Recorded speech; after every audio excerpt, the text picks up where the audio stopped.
ಗಂಡನಿಗೆ 75 ವರ್ಷ, ಹೆಂಡತಿಗೆ 70 ವರ್ಷ. ನಾನು ಮದುವೆ ಆದಾಗಿಂದ ನನ್ನ ಗಂಡ ಸ್ವಲ್ಪ ಪಾಯ್ಸನ್ ಹಾಕಿ ಆಶ್ಚರ್ಯ ಆಯಿತು. ಏನಮ್ಮ ಹಿಂಗೆ ಹೇಳ್ತಿದ್ರೆ, ಏನು ಪಾಯ್ಸನ್ ಅಂದರೆ,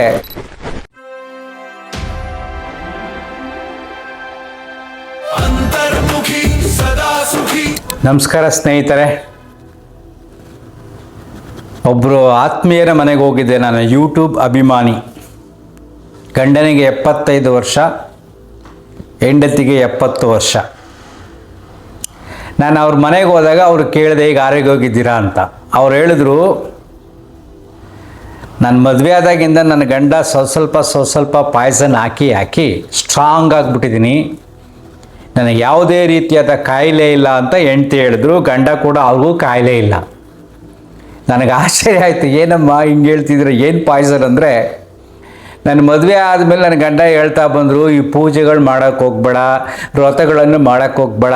ಸ್ವಲ್ಪ ಹೇಳೋದು, ಪೂರ್ತಿ ಕಂಟ್ರೋಲ್ ಮಾಡಿಲ್ಲ. ದೇವಸ್ಥಾನಗಳು ಸುತ್ತಕ್ಕೆ ಹೋಗ್ಬೇಡ, ನಿನ್ನ ಕೆಲಸ ನಂಬು, ನಿನ್ನ ಕೆಲಸ ಮಾಡು, ಖುಷಿಯಾಗಿರು, ಚೆನ್ನಾಗಿ ತಿನ್ನು, ನಿದ್ದೆ ಮಾಡು, ಈ ಪೂಜೆ ಪುನಸ್ಕಾರದಲ್ಲಿ ಏನು ಪ್ರಯೋಜನ ಇಲ್ಲ ಅಂತ ಹೇಳ್ತಾ ಬಂದ್ರಂತೆ. ಇವರು ಸ್ವಲ್ಪ ಕೇಳಿ ಎಲ್ಲ ಬಿಟ್ಬಿಟ್ಟಿದ್ದೀನಿ ಗುರೂಜಿ, ನೆಮ್ಮದಿಯಾಗಿದ್ದೀನಿ, ನಮ್ಗೆ ಯಾವುದೇ ಕಾಯಿಲೆ ಇಲ್ಲ ಅಂತ ಹೇಳಿದ್ರು.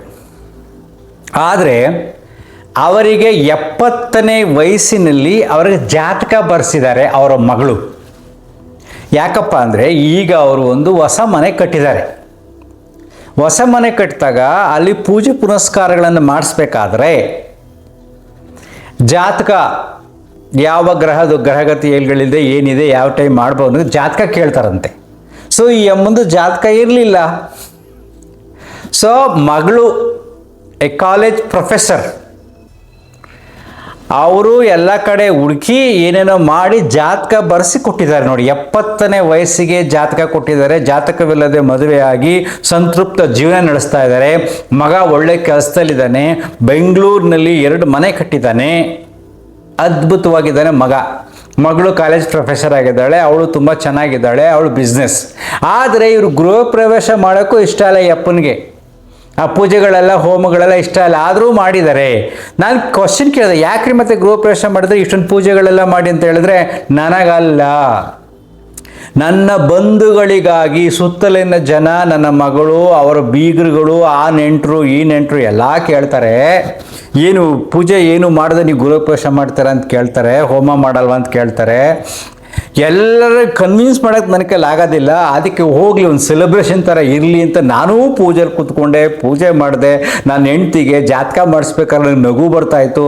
ಬೇಡ ಅಂದರೆ ನನ್ನ ಮಗಳಿಗೆ ಬೇಜಾರಾಗುತ್ತೆ, ಅದಕ್ಕಿಂತ ಹೆಚ್ಚಾಗಿ ನನ್ನ ಅಳಿನ ಬೇಜಾರಾಗುತ್ತೆ ಅಂದರು. ಮತ್ತು ನಿಮ್ಮ ಮನೇಲಿ ದೇವ್ರ ಮನೆ ಇದೆಯಲ್ಲ ಅಂತ ಕೇಳಿದೆ. ದೇವ್ರ ಮನೆ ಚಿಕ್ಕ 1-2 ಫೋಟೋ ಏನೋ ಇಟ್ಟಿದ್ದಾರೆ, 1-2 ಹೂ ಇಟ್ಟಿದ್ದಾರೆ. ಅದು ಯಾರಿಗೆ ಅಂದರೆ, ನನ್ನ ಮನೆಗೆ ನಮ್ಮ ನೆಂಟರು ಬರ್ತಾ ಇರ್ತಾರೆ, ನನ್ನ ಅಳಿಯ ಇವರು ಎಲ್ಲ ಬರ್ತಿರ್ತಾರೆ, ಅವರು ಪರಮ ದೈವ ಭಕ್ತರು.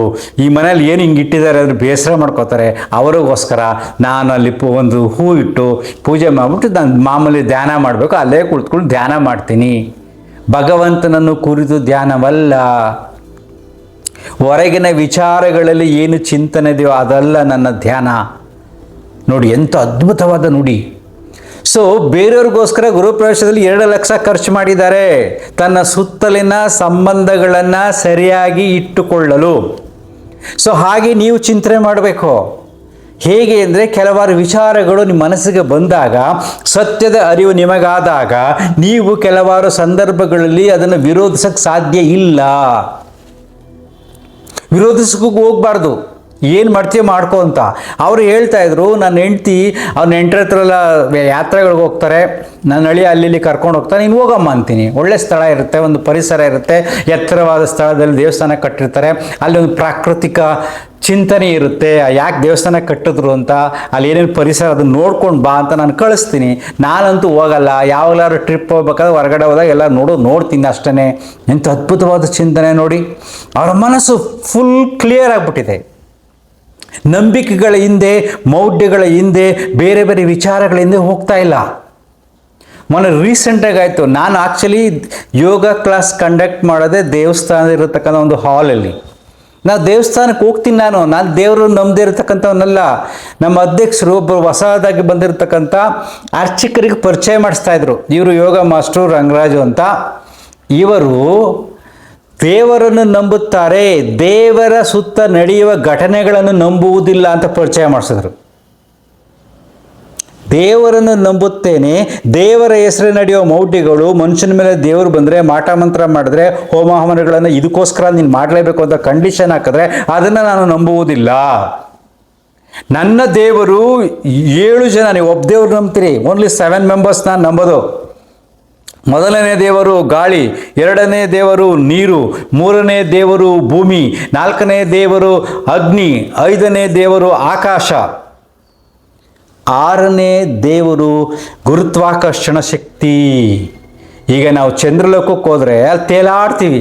ಭೂಮಿ ಮೇಲೆ ಆ ಶಕ್ತಿ ಇಲ್ಲ ಅಂದರೆ ಭೂಮಿಯನ್ನು ಆವರಿಸಿದೆ, ಅದೊಂದು ದೊಡ್ಡ ದೇವರು. ಅದಿಲ್ಲ ಅಂದರೆ ಗುರುತ್ವಾಕರ್ಷಣ ಶಕ್ತಿ, ಗ್ರಾವಿಟೇಷನಲ್ ಫೋರ್ಸ್ ಇಲ್ಲ ಅಂದರೆ ನಾವು ತೇಲಾಡ್ತೀವಿ, ಗಿಡ ಮರ ಬೆಳೆಯೋದಿಲ್ಲ.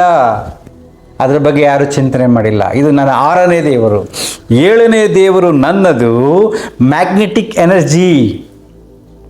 So south pole north pole ಅಂತ ಏನಿದೀವೋ ಮ್ಯಾಗ್ನೆಟಿಕ್ ಎನರ್ಜಿ, ಅಷ್ಟೊಂದು ಗ್ರಾಸ್ ಇದ್ರೂ ಕೂಡ ಯಾವುದೇ ಮ್ಯಾಗ್ನೆಟ್ ಇಟ್ಕೊಂಡು ಟಕ್ಕಂತ ತಿರ್ಕೊಳ್ಳುತ್ತೆ.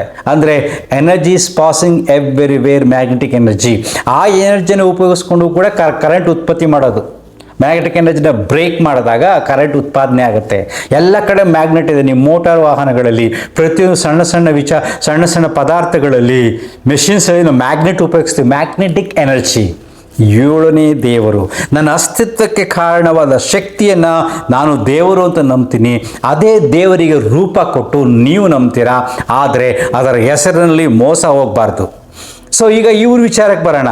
ಈ ರೀತಿ ಚಿಂತನೆ ಮಾಡ್ಬೇಕಾದ್ರೆ ಎಷ್ಟೊಂದು ಖುಷಿ ಆಯಿತು ಅಂದರೆ, ಅವರು ನೀವು ಆರೋಗ್ಯದ ಸೀಕ್ರೆಟ್ ಏನು ಅಂದರೆ, ನಾವು ಜೀವಮಾನದಲ್ಲಿ ಗುರೂಜಿ ಆಸ್ಪತ್ರೆಗೆ ಹೋಗಿಲ್ಲ. ಅವರು ಮಾಡೋದು ವೆರಿ ಸಿಂಪಲ್. ಸುತ್ತಲಿನ ಪರಿಸರದಲ್ಲಿ ಸಿಗತಕ್ಕಂಥ ಬೆರಕೆ ಸೊಪ್ಪು ವಾರಕ್ಕೆ 2 ಸಾರಿ ತಿಂತಾರಂತೆ. ಬೇರೆ ಒಂದೊಂದು ಸೊಪ್ಪುಗಳಲ್ಲೂ ಒಂದು ರೀತಿಯಾದ ಔಷಧಿ ಗುಣ ಇರುತ್ತೆ. ಆ ಸೊಪ್ಪನ್ನ ಕಲೆಕ್ಟ್ ಮಾಡ್ಕೊಂಬರ್ತಾರೆ. ಬೆರಕೆ ಸೊಪ್ಪು ಕಂಪಲ್ಸರಿ ತಿಂತಾರೆ. ಮಾಮೂಲಿ ಸಹಜವಾದ ಸಸ್ಯಾಹಾರ ಸೇವನೆ ಮಾಡ್ತಾರೆ. ನೆಮ್ಮದಿಯಾಗಿ ನಿದ್ರೆ ಮಾಡ್ತಾರೆ. ಯಾವ ಪೂಜೆ ಪುನಸ್ಕಾರಗಳು, ಗ್ರಹಗತಿಗಳು, ದೋಷಗಳು ಯಾವುದನ್ನೂ ನಂಬುವುದಿಲ್ಲ. ಎಲ್ಲ ಹಬ್ಬಗಳನ್ನು ಸರಳವಾಗಿ ಮಾಡ್ತಾರೆ. ಯಾಕೆಂದರೆ ಸಂಸಾರಸ್ಥರು ಅವ್ರ ಸುತ್ತಲಿರತಕ್ಕಂಥ ಬಂಧುಗಳು ಮನೆಗೆ ಬರಬೇಕು, ಖುಷಿಯಾಗಿರಬೇಕು. ಮತ್ತು ಪ್ರತಿಯೊಂದು ಹಬ್ಬಗಳಿಗೂ ಅದರದೇ ಆದ ವಿಶಿಷ್ಟವಾದ ವೈಜ್ಞಾನಿಕ ಚಿಂತನೆ ಇದೆ. ಯಾವ್ಯಾವ ಆಹಾರವನ್ನು ಯಾವ್ಯಾವ ಋತುಗಳಲ್ಲಿ ಯಾವ್ಯಾವ ತಿಂಗಳಲ್ಲಿ ಹೇಗೆ ಸೇವನೆ ಮಾಡಬೇಕು. ಪ್ರಾಕೃತಿಕ ದತ್ತವಾಗಿ ಕೆಲವರ ಹಬ್ಬಗಳನ್ನು ಅವರು ಮೊದಲಿಂದ ಹಿರಿಯವರು ಮಾಡಿದ್ದಾರೆ. ಅದು ಒಳ್ಳೆಯದು, ಮನಸ್ಸಿಗೆ ಒಳ್ಳೆಯದು, ಆರೋಗ್ಯಕ್ಕೆ ಒಳ್ಳೆಯದು ಅಂದ್ಬಿಟ್ಟು ನಾವು ಹಬ್ಬಗಳನ್ನು ಮಾಡ್ತೀವಿ. ಸರಳವಾಗಿ ಆ ಹಬ್ಬಕ್ಕೆ ಏನು ಅಡುಗೆ ಮಾಡಬೇಕು ಅದನ್ನು ಮಾಡ್ಕೊಂಡು ತಿಂತೀವಿ ಅಷ್ಟೇ. ಸೊ ಇದು ಮಾಡಿದ್ರೆ ಒಳ್ಳೆಯದಾಗುತ್ತಂತಕ್ಕಂಥದ್ದು ನಮ್ಮಲ್ಲಿ ಇಲ್ಲ. ನಾವು ಇದುವರೆಗೂ ಯಾವುದನ್ನು ಕೇಳಿಲ್ಲ. ಅಂದರೆ ಅವ್ರ ಸಮಸ್ಯೆ ಇಲ್ಲ ಅಂದ್ಕೊಂಡಿದ್ರ. ಅವ್ರದ್ದೇ ರೀತಿಯಾದ ಕೌಟುಂಬಿಕ ವ್ಯವಹಾರಗಳಲ್ಲಿ ಕೆಲವಾರು ಸಮಸ್ಯೆಗಳು, ಚಿಂತನೆಗಳಿವೆ. ಅದು ನನ್ನ ಜೊತೆಲಿ ಹೇಳ್ಕೊಂಡ್ರು, ಅದನ್ನು ಇಲ್ಲಿ ಹೇಳೋಕ್ಕಾಗಲ್ಲ. ಅವರೂ ಕೂಡ ತುಂಬ ಅಗಾಧವಾದ ಸಮಸ್ಯೆನ ಫೇಸ್ ಮಾಡಿದ್ದಾರೆ. ಖುಷಿಯಾಗಿ ಇದ್ಕೊಂಡು ಆರೋಗ್ಯ ಬಂದುಬಿಡಲಿಲ್ಲ. ತುಂಬ ಸಮಸ್ಯೆಗಳನ್ನು ಫೇಸ್ ಮಾಡಿದ್ದಾರೆ. ಆ ಸಮಸ್ಯೆ ಹೇಳಿದ್ರು ಅದು ಪ್ಯೂರ್ಲಿ ಪರ್ಸನಲ್, ಅದು ಇಲ್ಲಿ ಹೇಳೋಕ್ಕೆ ಆಗಲ್ಲ. ಸೊ ಸಮಸ್ಯೆಗಳನ್ನು ಫೇಸ್ ಮಾಡಿ ಮನಸ್ಸನ್ನು ಸಮಾಧಾನವಾಗಿ ಇಟ್ಕೊಂಡು ನಡೀತಕ್ಕಂಥ ಎಲ್ಲ ಕಂದಾಚಾರಗಳನ್ನು ಧಿಕ್ಕರಿಸಿ ಆರೋಗ್ಯವಂತರಾಗಿ ಸುಖವಾಗಿದ್ದಾರೆ. ಅದಕ್ಕೆ ನಾನು ಈ ವಿಡಿಯೋ ಮಾಡೋದು. 70ನೇ ವಯಸ್ಸಿನಲ್ಲಿ ಜಾತಕ ಬರೆಸಿ ಪೂಜೆ ಮಾಡಬೇಕು ಅಂದರೆ ಅವರು ಎಷ್ಟೊಂದು ನಂಬಿದ್ದಾರೆ. ಇವರು ನಂಬದೇ ಸುಖವಾಗಿದ್ದರು. ಅವರ ನಂಬಿಕೆಗೆ ಗೌರವ ಕೊಟ್ಟು ಜಾತಕ ಬರೆಸಿದ್ದಾರೆ ಅಲ್ವಾ. ಇದೇ ಸತ್ಯವನ್ನು, ವಾಸ್ತವವನ್ನು ಒಪ್ಕೋಬೇಕು. ಸತ್ಯ ಗೊತ್ತಿದ್ರು ಕೆಲವು ಸಾರಿ ಸುಮ್ಮನಿರಬೇಕು. ವಾದ ಮಾಡೋಕ್ಕೆ ಹೋಗಬಾರ್ದು. ಕೇಳುವವರಿಗೆ ತಿಳಿ ಹೇಳಬೇಕು ಅಷ್ಟೇ. Thank you. ಅಂತರ್ಮುಖಿ ಸದಾ ಸುಖಿ. ನಮಸ್ಕಾರ.